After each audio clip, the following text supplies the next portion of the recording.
माजी खासदार शिवाजीदादा आढळराव पाटील यांनी काल मला एक आव्हान दिलं होतं आणि त्या आव्हानात त्यांनी असं म्हटलं होतं की शिरूर लोकसभा मतदारसंघातल्या मायबाप जनतेनं शिरूर लोकसभा मतदारसंघाचे प्रश्न मांडण्यासाठी 15 वर्ष सातत्यानं ज्याने निवडून दिलं त्यांनी कदाचित आपल्या कंपनीचं उखळ पांढरं होण्यासाठी संरक्षण खात्याविषयीच जास्तीत जास्त प्रश्न मांडले का, असा जो एक माझा प्रश्न होता यावर त्यांनी दावा केला होता की असा कुठलाही पुरावा दाखवा, मी निवडणूक सोडून देतो. आणि त्यासाठीचाच पुरावा घेऊन आलोय. फक्त ट्रेलर आहे, अजूनही सांगतो हा ट्रेलर आहे. 7 एप्रिल 2017 रोजी पाणबुड्यांच्या विषयी वॉरशिप विषयीचा विचारलेला प्रश्न आहे. आणि मला खरंच हे कुतूहल आहे की जुन्नर असेल, आंबेगाव असेल, खेड असेल, भोसरी असेल, हडपसर असेल, शिरूर हवेली असेल, यामध्ये कुठेही वॉरशिप्सचा पाणबुड्यांचा कुठेही संबंध आहे. पण त्यामध्ये विचारलेला एक प्रश्न फार महत्त्वाचा आहे. त्यांनी त्याचे डिटेल्स विचारलेले आहेत. त्यामध्ये मी प्रश्न क्रमांकही सांगतो, 5635 7 एप्रिल 2017. आणि माननीय माजी खासदारांनी याचं जनतेला उत्तर देणं गरजेचं आहे, कारण जनतेनं आपल्याला शिरूर लोकसभा मतदारसंघाचे प्रश्न मांडण्यासाठी हे केलेलं आहे. आणि त्यामध्ये त्याने आवर्जून उल्लेख केलेला आहे काही भारतीय कंपन्यांनी याविषयी नापसंती दाखवलेली आहे. आणि मग डायनालॉग नावाची जी कंपनी आहे, या डायनालॉग कंपनीच्या आपण जर वेबसाईटवर गेलात आणि त्या वेबसाईटमध्ये त्यांचे टर्नकी प्रोजेक्ट जर बघितले तर त्यामध्ये टॉर्पेडो फायरिंग सिस्टीम नावाचा एक टॅब आपल्याला बघायला मिळतो. याचाच अर्थ हे कॉम्पोनंट्स डायनालॉग सप्लाय करते का, आणि त्याचवेळी ज्यांची ही कंपनी आहे ते आपल्या खासदारकीचा फायदा किंवा गैरफायदा घेऊन याविषयी भारतीय कंपन्यांच्या इन्व्हॉल्वमेंटविषयी प्रश्न विचारतात. उत्तरादाखल state of the art indigenous weapon sensor package हे त्यामध्ये फिट केलं जाणार आहे असं सांगितलं जातं. 7 एप्रिल 2017चा हा प्रश्न आहे. आणि त्यानंतर पुन्हा 13 फेब्रुवारी 2019ला शिरूर लोकसभा मतदारसंघाचे त्यावेळचे खासदार माननीय शिवाजीराव आढळराव पाटील हा प्रश्न उपस्थित करतात. त्यामध्ये परवा शिवाजीदादांनी असं सांगितलं की ही अत्यंत गोपनीय माहिती आहे, पण ही पब्लिक डोमेनमध्ये असलेली माहिती आहे. आणि या शिप्स कुठे बांधल्या जात आहेत हाही प्रश्न त्यांनी विचारला यामध्ये. मग ही गोपनीय माहिती नव्हती का?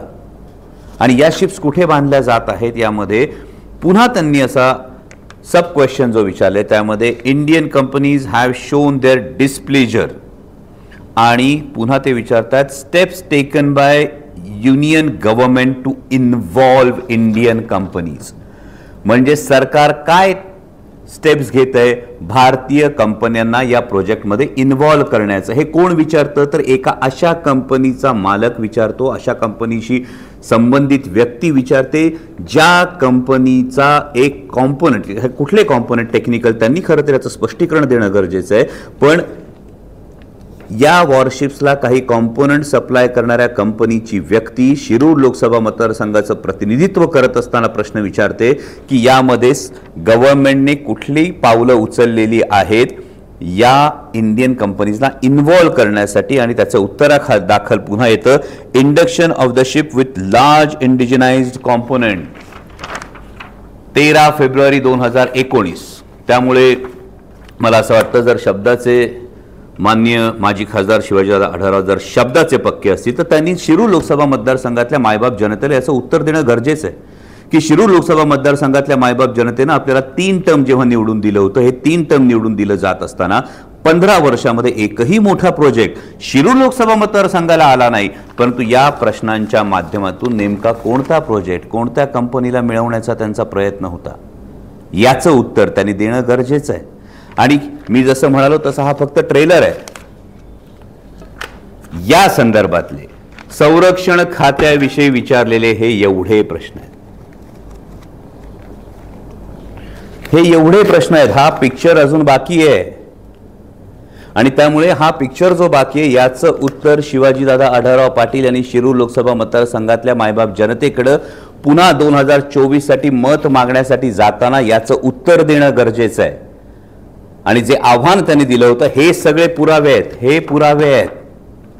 मी फक्त 2 प्रश्न वाचून दाखवले. या पुढच्या काळामध्ये जर आपल्याकडून उत्तर आलं नाही तर या संदर्भातले इतरही प्रश्न मी वाचून दाखवू शकतो. मी आपल्याला तारखाही सांगून ठेवतो, कदाचित त्यांना त्याचा फायदा होईल. 17 मार्च 2017, 9 डिसेंबर 2016, त्यानंतर 26 डिसेंबर 2018. हे सगळे प्रश्न आहेत. अजून आधीच्या लोकसभांना विचारलेले प्रश्न अजूनही ह्यामध्ये सगळे पुरावे ठेवून तुम्हाला हे प्रश्न विचारतोय. त्यामुळे या प्रश्नांचं उत्तर आपण शिरूर लोकसभा मतदारसंघातल्या मायबाप जनतेला देणं गरजेचं आहे. आणि मला असं वाटतं की आता तरी ही नैतिक जबाबदारी स्वीकारून जे तुम्ही आव्हान दिलं होतं, मी पुरावे समोर ठेवलेत, आता तुम्ही उत्तर द्यायचं आहे की आता तुम्ही जसं म्हणाला होतात त्या पद्धतीनं तुम्ही शब्दाला पक्के आहात का, त्याप्रमाणे तुम्ही आता निवडणुकीतून माघार घेणार का, आणि त्याही पलीकडे जाऊन ज्या शिरूर लोकसभा मतदारसंघातल्या मायबाप जनतेनं तब्बल 3 टर्म तुम्हाला विश्वासानं निवडून दिलं होतं, त्या शिरूर लोकसभा मतदारसंघातले प्रश्न मांडण्याऐवजी, शिरूर लोकसभा मतदारसंघात एक मोठा प्रोजेक्ट आणण्याऐवजी तुम्ही अशा पद्धतीचे कुठल्या कंपनीचं उखळ पांढरं करण्यासाठी तुम्ही सातत्याने हे डिफेन्सचे प्रश्न विचारले. हा फार महत्त्वाचा मुद्दा आणि महत्त्वाचा प्रश्न मी शिवाजी दादांसाठी उपस्थित करतो आणि पुन्हा एकदा त्यांना आवाहन करतो, तुम्ही जे आव्हान दिलं होतं त्यानुसार मी पुरावे समोर ठेवलेत, आता तुम्ही शब्दाला जागता का, तुम्ही सांगा. खरं म्हणजे डॉक्टर अमोल कोल्हे यांनी जाणीवपूर्वक मला बदनाम करण्यासाठी किंवा माझ्या मतदारांमध्ये संभ्रम निर्माण करण्यासाठी दिशाभूल करणारा प्रश्न उपस्थित केलेला आहे. लोकसभेमध्ये जो मी प्रश्न विचारला 2 वेळा, हा मी एकट्यानेच नाही, तर त्यामध्ये डॉक्टर श्रीकांत शिंदे, डॉक्टर गोपाल कृष्णन, आनंदराव अडसूळ, विनायक राऊत, धर्मेंद्र यादव आणि प्रीतम मुंडे, राहुल शेवाळे, ह्या सगळ्या मंडळींचा एकच प्रश्न होता की गोवा शिपयार्ड कंपनीबरोबर, रशियाच्या एका कंपनीबरोबर काहीतरी करार झालेला आहे मॅन्युफॅक्चरिंगमध्ये, तर त्याचं कुठपर्यंत आलेलं आहे, कधी होणार आहे, आणि हे करत असताना काही इंडियन कंपन्यांची मागणी होती का की आम्हाला त्याच्यामध्ये इन्व्हॉल्व करावा, तर का नाही करून घेतलं. याचा अर्थ माझ्या कंपनीला मागणी होती असं काही नाही. ही कुठंतरी लोकांना जाणीवपूर्वक दिशाभूल करायचं, लक्ष विचलित करायचं, ह्याचा अमोल कोल्हेंकडं आता सध्या तरी लोकांपुढे जाण्यासाठी मुद्दे नाही आहेत. मतं मागण्यासाठी अजिबात एकही मुद्दा नाही. जो मुद्दा होता गेले महिनाभर त्यांनी चालवला, कांद्याच्या भावाचा प्रश्न, तो केंद्र सरकारनं तो प्रश्न सोडवला आणि तो प्रश्न सोडवल्यानंतर मुद्दा हातातून सटकला. मग आता काहीतरी करायचं, असे पेपरचा गठ्ठा दाखवला की मी एवढे प्रश्न विचारले. मी एवढे नाही, एवढे प्रश्न विचारलेत. ते काय विचारलेत? संरक्षण खात्याविषयी 60-70 प्रश्न आहेत, कृषी विभागाविषयी माझे 81 प्रश्न आहेत, आरोग्याविषयी प्रश्न आहेत, परराष्ट्र धोरणाबद्दल प्रश्न आहेत, स्वच्छ भारत अभियानाबद्दल प्रश्न आहेत, ग्रामीण विकासाबद्दल प्रश्न आहेत. असे 1102 प्रश्न माझे त्या कालावधीमध्ये आहेत.